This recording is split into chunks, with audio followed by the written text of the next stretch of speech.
just to say welcome. I've had the pleasure of getting to know Pete personally over the last few months. Pete is someone I've known indirectly through his prior work in the music and festival scene. Those of you who've heard of the Big Chill will be familiar with, maybe familiar with Pete in his work. But subsequent to the Big Chill, he's had a vision for a long period of time now about how to create grassroots community change. He's really in the emergent space that I've just talked about, and he's put on other events like the Little Chill and the Campout. He's developing his own mighty networks and has done a range of different things to bring people together to reimagine the world that we live in. So there's a great deal of synergy amongst us. And when Pete reached out to us to say he's putting on an event and would like to collaborate, to us, before we'd even had the conversation, it was a no-brainer. But since getting to know Pete in the brief time that we have, it's been very clear that we're on the same page. So Pete, it's great to see you here, and lovely to be able to share a little bit of our audience tonight about the plans for the event coming up at the end of July. It's good to be here, Dan. Thanks for inviting me. And yeah, I sensed a real synergy from the word go, really. And the fact we're both on mighty networks is symptomatic of a bigger shift, I think, going on in social networking. And for us, doing the events in parallel with the social networking was always part of our plan. Yes. So for those who aren't necessarily familiar with your background, could you just give us a little backdrop in terms of your involvement in the kind of festival scene, but also how you've tried to, with all of the people associate music with the festivals, but you've always brought a community-led environment to it and tried to bring a different angle to your prior work. Could you just kind of give us a kind of brief summary of what you've tried to bring with your past work? Sure. I mean, the Big Chill was never intended as a business proposition. It was bringing friends together, and we started off at the Union Chapel in North London in the back rooms, doing a Sunday chill out for about 8 hours. And that very quickly grew to 900 people, which alarmed Islington Council enough to ban us from the building because we were getting so many in it. So by default, some of the reviews we were getting described us as a festival in a club. So some goading from my friends saying, if you can do a festival in a club, why can't you do one in a field? So we fell into it as a happy accident, really. And we did a semi-legal event in the Black Mountains, just as the criminal justice bill was coming in, for about 700 or 800 people. At the time, we were very much involved with ambient music, so it was a fairly horizontal event and very chilled. And some may hold us guilty of being part of the whole chill out movement. I think once Tony Blair started using the expression, we knew its days were numbered, really. But it's been a real journey. And as you say, the community's always been at the heart. The last thing we wanted to do was just treat people as punters. You know, we were trying to bring down the barriers between audience and participants and make it a very participatory event. Which ended up with about 1,000 people out of probably 25,000 at the peak who were coming and being an active part of the team, plus 600 volunteers. So we also had a social networking platform, which was a simple PHP forum at that time. Somebody described us as social networking 1.0. But the purple pages, as they were known, I think account for about 40 marriages, as far as I know, people coming together. So I was very inspired by the potential of being online and resilient communities. So the Big Chill grew from being an ambient event into one where I think we offered Amy Winehouse her first gig. Wow. She charged us 500 quid at the time, actually. Bargain now, looking back. And we ended up, as I was leaving, as usual, it was a battle between ethos and commercialism that sort of led to my exit. I was trying to uphold the ethos. But we were booking people like Leonard Cohen and David Byrne, so as well as doing lots of mixed media stuff. So I suppose I came out of the Big Chill years wanting to carry on the community building. The mood had changed a little bit away from the hedonism of the Big Chill. I sensed people really wanted to talk and to get together, and there was big social change going on. There was Corbynism, there were Russell Brand, there were all sorts of things that were waking people up. So it's been a journey for us. We had Brian Eno as our keynote speaker at the first event in 2016 in the Black Mountains, just a few miles from where we started the Big Chill, actually. And we had Cilla Elworthy as the other keynote, who's done lots of brilliant work with peace and resolution. And I guess it's been a really wide remit from the arts right through to social change, but it's as much about personal development and personal transformation as it is about societal change. So it's still evolving. In 2018, we did a trial version of a Campout where we didn't program anything. We just had a completely open blackboard, and we didn't attract many people. It's a hard thing to sell sometimes when you've got no attractions and no stars and no musicians. But people came and brought their gifts, and there was a real sense of panic when they first arrived. They hadn't got a clue what they were. Within a couple of hours, they'd started to form into teams, and it was really interesting to observe the whole process of them gradually becoming familiar with the idea that they could organise it themselves. So we had a very fruitful weekend for about 30 people. And the following year, we did a camp out just outside Frome in Somerset, where I lived for a few years, which had, I think, about 150 people. Some people were coming and going, but the ones who stayed for the 5-day journey were the ones that really got the most out of it. And some themes emerged as the session went on. Discovering our inner child was one of them I remember particularly fondly.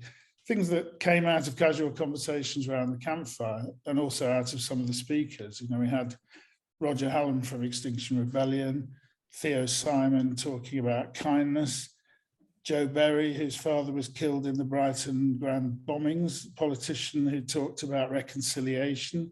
She actually got together with the bomber who'd killed her father, and they're touring the country, talking about reconciliation. Wow. It was very inspiring. So, yeah, there's no set formula. It's very emergent. We've obviously had a break of 3 years because of the pandemic. So we're picking up the pieces and seeing what we can do. Thank you, Pete. That emergent experience, I'd love to have been at the first one where there was no program. That both excites me and scares the living daylight out of me. I've got a friend of mine, in fact, about 10 years ago, we were both we'd both come out of corporate jobs. We were looking at where we take our direction, where we take our future. We both had a passion for kind of speaking and doing different kind of content related stuff. But at that time, those who followed my story, I spent 3 years of dealing with my own self-worth and coming up with my own kind of inner limitations and getting through my own fears to actually speak up. I mean, people, you can't shut me up now, so you'd think what on earth happened? But there was a time when you couldn't get me to say anything. But my friend at the time, Kjetil, who's a fantastic Norwegian speaker, he was much further down the track than I was. And I remember seeing him in 2015, and now he would go to any event with every talk he did was there was no preparedness whatsoever. He would go there to an event, and he would just either feel into the room and try and sense what the talk needed to be, or he would just throw it out to the audience and create this like visceral kind of like sense of what's going to happen here in the moment. He had that ability to be able to speak into whatever came up. I've tried to channel that over the time, and there are times I can just pick up the camera and do walk and talks and speak on a multitude of subjects, but it still frightens me going to an event as a speaker where I haven't got a pre-prepared talk of some. Yeah. So having a whole event where it's just emergent in that way is exhilarating, but scary. Now for this event that we're doing in July, there's a combination of that. There's quite a bit of programmatic stuff coming up, isn't there? Certainly with what we're trying to do. And the dates, by the way, the 22nd to the 26th of July this year. Tell us a little bit about your vision for this year's event. Well, it's around the Horseshoe Barn space is where Campfire will be based. We're doing it in conjunction with Inspire, my friend Daniel Dobby, who's a Frome-based promoter as well. So the idea in the Horseshoe Barn is to really have a pattern to each day, but the Monday will be completely open space. So there will be an element of people being able to nominate their own sessions and put them up on a blackboard. And people will vote with their feet for that day. So the idea, I think, is to start with a circle and some degree of ceremonial kickoff to the day, I guess, for people to find their feet and to have a circle where they feel safe and to be able to speak about anything that's arising. to play a few games. That will be emergent. I'm not even sure he'll be leading that at the moment, but it all falls out perfectly at the time. And then to go into sessions, one in the morning, one in the afternoon, and then a little chill in the evening, which will be much more of a social thing. So the sessions in the morning and afternoon can be organised however we want to. You may choose to do 2 sessions or 1 in the morning, for instance, and we'll see what comes of it. Yes. So for our session on the Sunday, we're planning to build a lineup that is based upon some of the core themes that we started to address within Elevate. So a combination of personal transformation and societal transformation, a bit around sense making, and have it as a really participatory experience. There'll be a couple of talks, but we want it to be a really engaging opportunity for people to take part in activities, but also to connect with one another, our community who do join us at the event. Many of them have spoken online and through our content and through our network, but not yet had the opportunity to meet face to face. So it's going to be a lovely opportunity for people to connect. We're hoping to bring some really cool speakers and facilitators, some of which will be familiar to our audience and some that won't. So we certainly will have an element of quite a strong element of programmatic on the Sunday in terms of speakers and facilitators. And then in the evening, we're planning to have some music. Isn't that right, Pete? Yeah, the little chill is starting from around 5 p.m. The idea is to try and do communal eating together around 7 o'clock. There's a very limited amount of accommodation space in the Horseshoe Barn. I've already had 2 or 3 emails about that. So if that's what you're interested in, anyone, please get in touch. There's lots going to happen. There's a lot. There is going to be a lot happening, and in terms of Inspired, do you want to touch upon that, because I know there's going to be a real family element as well for younger people. Yeah, they're more geared towards the family side. Arts and crafts, yoga and well-being, of course, will be available through the weekend. As I say, it'll be about what gifts people bring to it rather than us entertaining people. So it's, what can we organise ourselves will be a strong element of that as well. Yes, cool. Well, I'm excited, Pete. For our audience, we're going to keep you up to date with our side of the event, which, as I said, will be on the Sunday, delivering that. I'm just really excited about the overall event because it's right up our street, and I just like the combination of programmed experience and some of the emergent work that will come. So I think, again, from within our network, there's a lot of really talented people that, we've had people on my team who are incredible yoga teachers to people with, a whole range of skills that, I think if they're able to attend, there'll be opportunities for them to bring those skill sets to life within the environment of the event. And I think it's important that you've described it in the way that you have, because it's going to be a relatively intimate event. It's not a major festival. When people think about the Big Chill, they may think of a slightly larger festival experience. It's really going to be I kind of imagine it like a mini Burning Man, if you will, without necessarily so much fire. But it's that vibe of creativity, co-creation, community, and really, really looking forward to experiencing it. Yeah, me too. As well as helping to create it. So really excited. Again, so the dates are, for those asking, it is the 22nd of July to the 26th of July. Pete mentioned the name of the barn that our part of the event will be hosted in. The actual location is called Fernhill Farm, isn't it, Pete? Yes.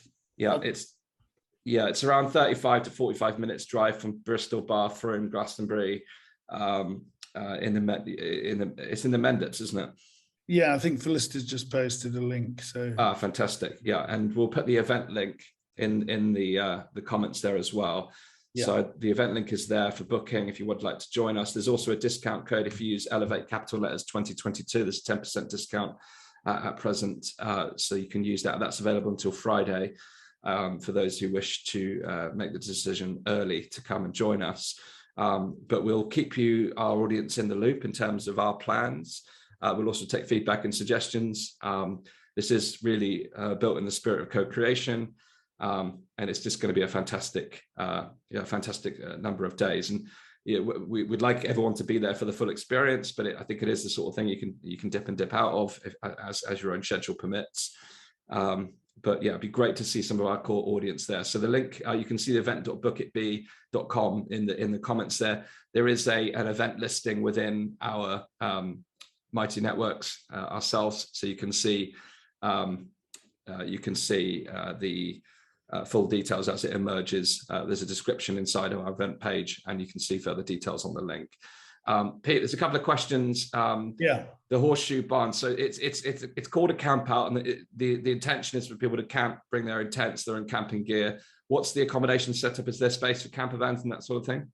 There is space for camper vans. It's very much geared towards being a camping event, but as I mentioned earlier, there are just a handful of beds available in a communal space in one end of the barn. So yeah, if you do want that, please get in touch with me. I'll post an email address here in a minute.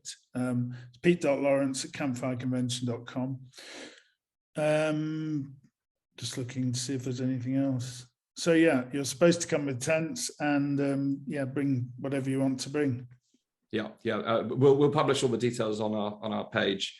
You'll see it in the event space, and as we confirm our speakers and facilitators in the next few weeks, you'll be the first to hear about it here in the Elevate network. But we're really excited to be partner with Pete. Obviously, Pete's got a great history in terms of this type of event, and this is a unique experience where we have the opportunity to connect more intimately and create a co-created community-led experience, examining some of the core themes of our time, but also looking at our own responsibility in creating the world we wish to see, and looking at how we can create affect change around us, which, as I said at the beginning of today's conversation, is really the space that we're in now, is recognizing our role as leaders in creating change, but also looking at how we actually go about doing that. So thank you, Pete, for being here with us tonight and sharing a little bit about the event, and look forward to continuing the conversation with you.